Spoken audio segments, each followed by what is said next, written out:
Match 24 of the DP World ILT20 was a relatively low-scoring affair. It was my Emirates, that man there, the player of the match, Shakib Al Hassan, managed to help his team to victory tonight against the top-of-the-table Vipers. And the captain, as ever, Kieron Pollard, was brutal with bat in hand. Also backed up by the player of the match to help get his team home. What was 1v3 is now 1v2.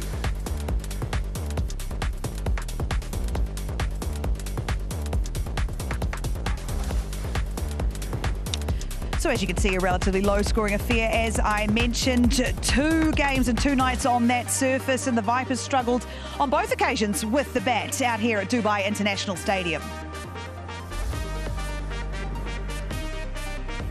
I'm a lucky girl. Alan Wilkins is finally down here with me, Andy Flower, and the player of the match, Shakib Al Hassan. Congratulations. How are you feeling? We spoke at the halfway point. You felt pretty confident about that run chase, and you were there at the end. It's a good day at the office. Yes, very good at the office, I'd say. For my Emirates, I think we are sitting on the 2nd position, which is obviously a great thing. We have a couple of more games to go. Obviously, it would be nice to qualify in the top 2. That's our aim at this moment. So very happy where we are sitting at this moment. Yeah, absolutely. Now, Andy, we've watched 2 games here in 2 nights. The Vipers have struggled on both occasions, really, on this surface with the batting. Is it just bad batting? Maybe they're a bit tired of winning. Do you think that might be what it is? Well, look, Shakib did a brilliant job, actually, because it was obviously slightly tricky to bat out there tonight. You wouldn't get so many people struggling with form all at one time. So just hanging in there and making sure that you were not out at the end. Coaches, selectors, captains, they love people who do that. And Shakib did that tonight. Might have felt a little bit scratchy, perhaps, Shakib, but to actually be there at the end, be there to bat with Pollard. Pollard turned the game quickly in that one chance that he got against Qais Ahmed, and you were there at the end. Tell me, how do you like taking on chasers like that?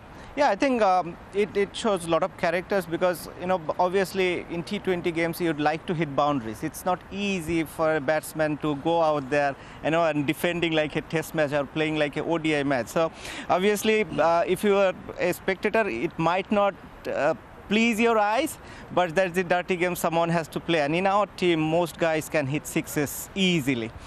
So I had to do that job, and I'm very happy that I could contribute that way. You did a great job tonight. Wilco, you interviewed this young man at the end of the night. You complimented on his bowling and the areas he was hitting tonight. How would you best describe his performance with the ball to get him his 2 wickets tonight?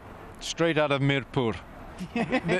This pitch, if you could roll it up and take it somewhere, you could take it back to Chattagram or Sylhet or Mirpur, because I knew that pitch was tailor-made for Shakib Al Hassan. If you're going to get something out of a pitch, this man will do. He's been the ICC #1 player for as long as I can remember, and you're going to get something. Oh, and how about the catch? I mean, you made it look easy. When the ball's coming straight back at you as a bowler, you kind of, do I go for it? Do I stay back a bit?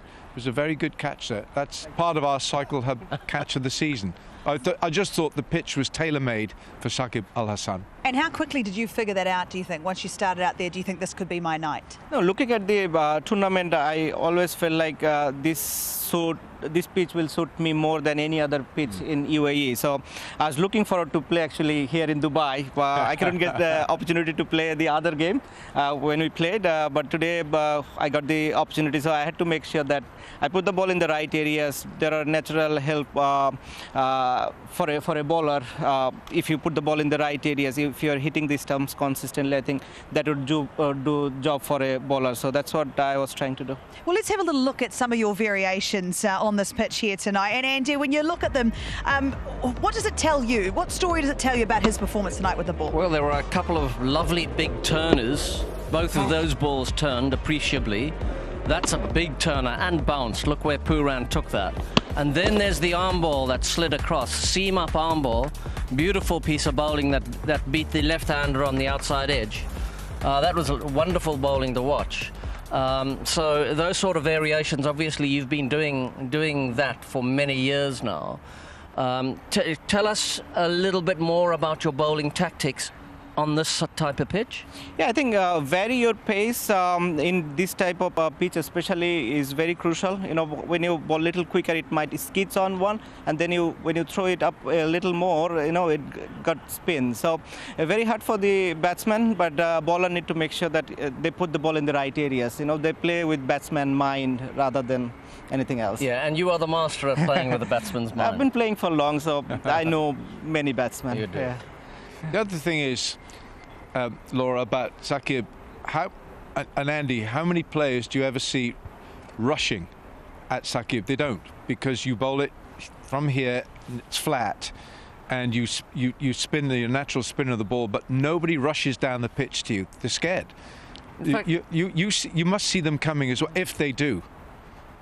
I think I was always good at reading batsmen, but obviously in this type of wickets, batsmen are a little tentative also, because they are not sure which one will turn and which one will skids on. So batsmen are a little tentative going, you know, at bowlers.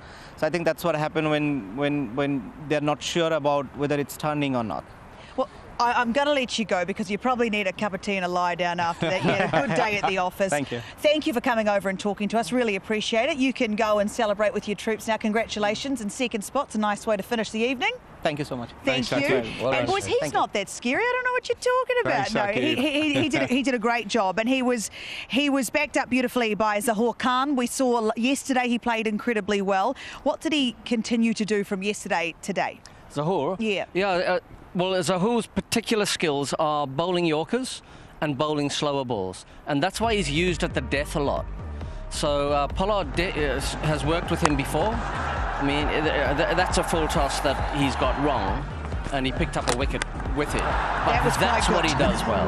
That was an in-slanting, I wouldn't say swinging, but in-slanting Yorker that caught the tiny outside edge of the bat and slammed into the stumps. When you ally that type of straight Yorker bowling with excellent slower balls, and Pollard cleverly bowled him with the leg side, the long side, he's a difficult guy to get hold of. He is, and you mentioned Kieron Pollard there, and I want to talk about him. I mean, I love him. I don't want to come on too strong, but I love him. I love watching the way he operates out there. I like how yappy he is. He's in everyone's ear, but he's always doing something. He seems very proactive. Tonight with the bat was sensational. When he got a hold of it, I mean, hold on to your lunchbox because, you know, everyone was a bit worried about where it was going to go. He is a thinking captain. He's a thinking player. You know, he still loves to compete, and heaven help if you're in the way of one of these. Well, I mean, he hits the ball as ferociously as anyone I've known, and you know, he keeps doing it. I mean, that hit, that we measured it at 101 meters, but I reckon the measure must have stopped at 101 because I think it was a bit more than that. But he's brutal, and I just, even when talking to him there, you know, he gives you such good considered answers. He's thinking about the field all the time. He's always thinking about ways to change the game. And that's the thing I think that I'm enjoying more about him as the more cricket I watch him play. Yeah. It's not like he's checked out at any point. He's actually getting more engaged, more proactive, and that can only be a blessing as a coach to have that kind of captain in your dressing room. Yeah, look, I think the point you both make about his competitiveness, that instinct inside him, he is a winner, there's no doubt about it. He's won all sorts of things in his time. I've just had a really interesting experience with him during the T10, actually. When he was captain and I was working with him. I've worked with him before, but not as the captain.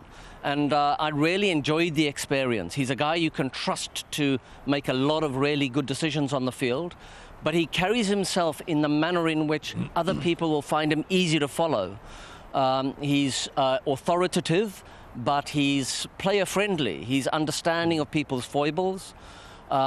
And that competitive instinct that you two have mentioned really comes through out there on the field when he's marshalling his troops. Often he stands and he gets in the face of the opposition batters like Andy, this. please. And I'm sure they don't love him quite as much as you expressed earlier. And you know, but it's intimidating. Yeah, it is. And it's intimidating for opposition players. And I think the other side of the coin is for the younger players in the team, he is such a formidable presence. with all that experience, I think he's played over 600 games of T20, that they look up to him literally and metaphorically, because he's Kieron Pollard. He's been there, he's done it, he's worn the shirt, and he still wears the shirt, and he still loves to compete. And that's why younger players feed off him. I think he's great for our game. He absolutely is. And on top of all that, he's just a really cool dude. So let's hear from him now. Skip off my Emirates, Kieron Pollard makes his way out to the middle. I think Pollard is somebody who has literally destroyed attacks across the globe. There it is. First sight of some big point power from KP. He's kept himself fit. He's understood his game, what it takes to win.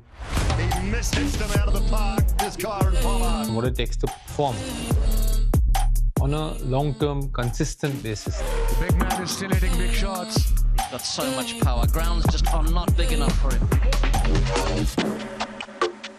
A lot of people might have a lot of things to say about the individual, Kieron Pollard, but understanding my journey and understanding where I'm at when it comes to cricket and my understanding of cricket, that's a different sort of conversation. When you get to understand that person, I think your perspective as well, might change.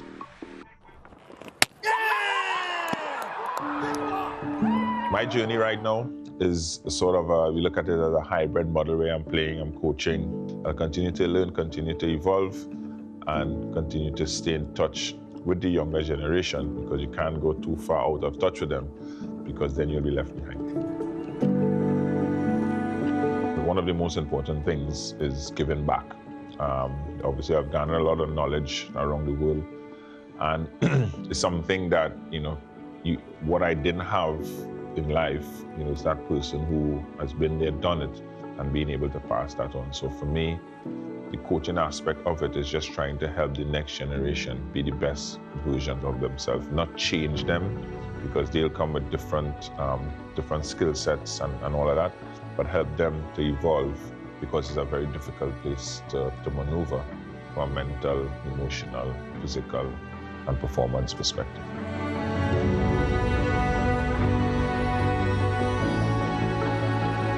I look around in Nicholas Puran, in other teams, Akil Hussain, these guys who I, sort of mentor, sort of growing up, and they kind of push me wanting to continue. And also my son, saying, don't stop just yet. So I think that's a motivating factor.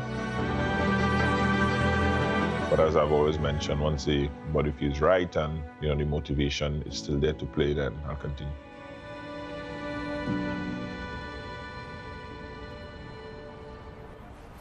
You see what we're saying now? What a dude. What a guy. He's great. And I suppose the question now is, with him, the way he batted tonight, the way he's captaining, the way his team's responding, am I now peaking at the right time of this competition? Well, I think so. I just really enjoyed that interview. He hits the right note in everything for me, and I think my Emirates now, I would put him joint favourites with the Vipers. Oh. I really do. Yeah. I think they've come up round the outside. There's a look to the Vipers. To the my Emirates team. Yeah. Of course, there's a look to the Vipers, but with Pollard there, I just think they're looking very strong. They certainly are. I like that coming up the outside. But Andy, that's 2 nights in a row that we've seen the Vipers slightly falter, and they were, horses for courses. They were moving people around and resting, and now there's that issue potentially with Lockie Ferguson, which did not look good in the end. So, how do you now view this points table and 1 and 2 here tonight? Who's your favourite at the moment? Yeah, I think Alan makes a really good point. They look quite a unit. My Emirates, I'm talking about here. My Emirates look a unit that are on the up. If we were seeing a graph of their progression, we would definitely see it heading in the right direction. They've got a very good captain, and they've got some power in the middle. We haven't seen much hitting from Romario Shepherd yet, because he hasn't had much of a chance to do it. But having Puran, Pollard and Romario Shepherd as 3 of your middle order players there, that will scare any team. Any bowling team. Sitting in the crowd. So I think they are coming up on the outside. Vipers are a very confident unit. They will miss Lockie Ferguson. I was really impressed with the way he started his bowling today. Yep. He looked quick. He had that in angle at the right-handers. To the left-hander Shakib, when in the over that he got injured, he bowled some beautiful, bouncy, quick balls across the left-hander. It's such a pity that he's injured again. I really feel for him. He's a great man. And now he's on the sidelines again, and he was properly hobbling. That's going to be a while that he's out. Oh, well, fingers crossed it's not too bad, and hopefully we get to see him again in this competition, but potentially in the finals. All right, Alan, it's your turn to start the car tonight. Yeah. You go and turn the heaters on for us. We'd appreciate that very much. All right. Yeah, I'm going, am I? Yeah, you're off, Doc. All right. Love you. Thank That's you. it. Andy, you're stuck with me again, you poor thing. Thanks so very are much. you guys. You wait right there. We're going to take a short break, and when we come back, Hazy's with us, and we're going to look at what's coming up tomorrow on the DP World ILT20.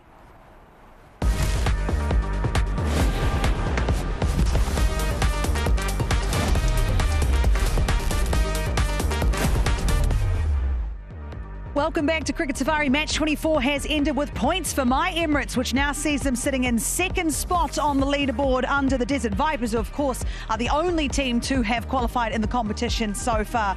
Plenty of work to do down the bottom, which makes tomorrow's game very, very interesting. Andy Flower is still alongside me. Mike Hazeman also joins us. And Hazy, it was an interesting game of cricket tonight between two, would you say, the best teams in the comp that you've seen so far?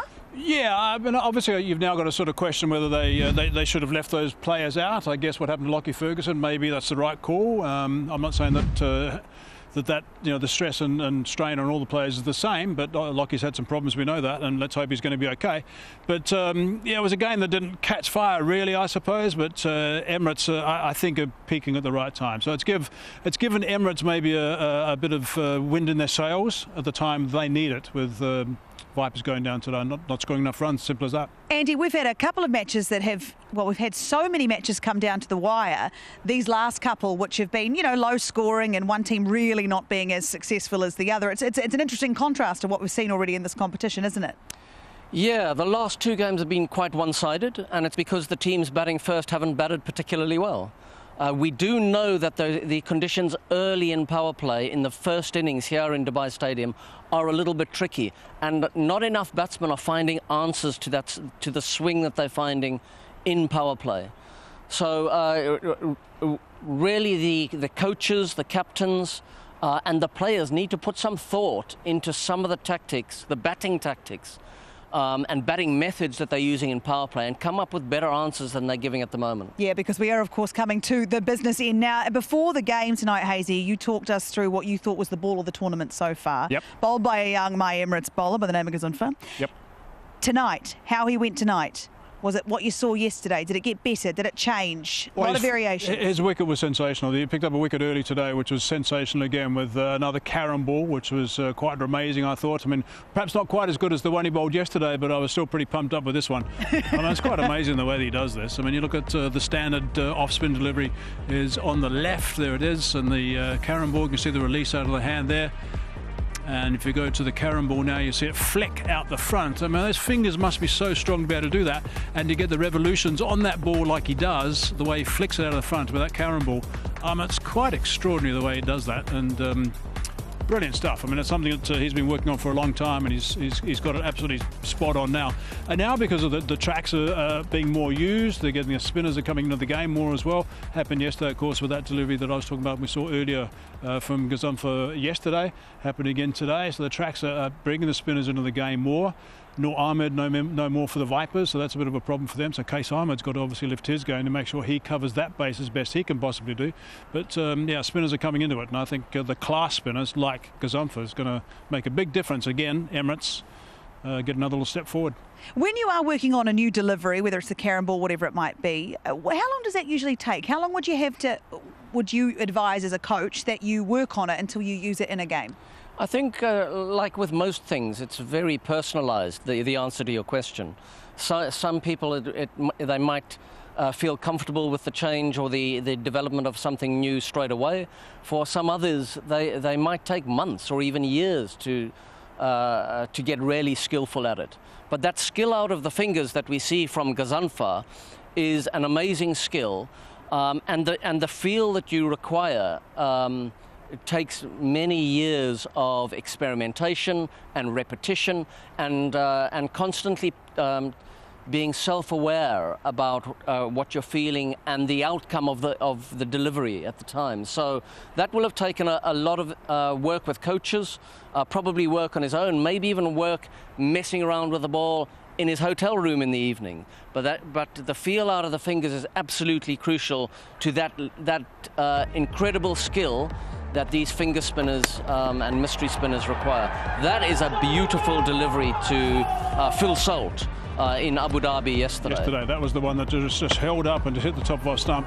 I saw him first bowl when he was 17 years of age for Afghanistan, and I was amazed then. He was bowling it then, not to that ability, but he was bowling it then and bowling it very well with great control. So he's been working on that for a long time. Obviously, I'd seen some of the boys do it before, and I decided, well, hang on, it's going to work for me, because there was the delivery that the Dusra, of course, used to be bowled, but now that can't be bowled, so they got to come up with something different. That's extraordinary. They say the first to ever bowl that was a guy called Johnny Gleeson for Australia, back in the 60s. No, I didn't see it, Laura. Well, I before certainly you asked. didn't, if that's what you're thinking, Hazy. So don't worry about it. Hazy was in that game. I want to talk about tomorrow's matchup because it is a really interesting one. It is a bottom-of-the-table clash. Both teams desperately need these points. I mean, none more so than the Sharjah Warriors, who are firmly on the bottom of the table. Andy, how would you see JP Duminy and his Sharjah Warriors bounce back for this one? Well, they're going to have to bounce quite high because they're bouncing off quite a low. They've had a couple of bad losses recently. The last match when they decided to bat first here in Dubai Stadium, that was a bad loss for them, and I would imagine that's really hit their confidence hard. So they're coming up against the Knight Riders, who themselves have been struggling a little, but Jason Holder as the skipper, leading from the front, bowling the first over with the ball, excellent in the field. He's an ex-West Indian captain.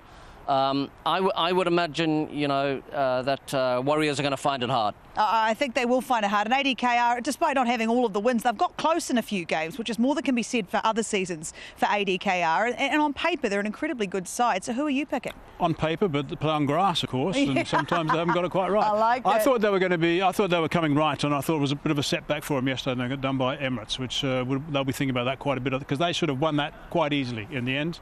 So back to square one, got to fight up again tomorrow. Yeah, both teams at the bottom of the table, back to square one, need a victory. They need those points. Boys, I want to thank you so much for your time and your thoughts tonight. Thank you so much for joining us. Congratulations to my Emirates. We will see you tomorrow for more action at the DP World ILT20. Don't miss it. It's going to be a good one.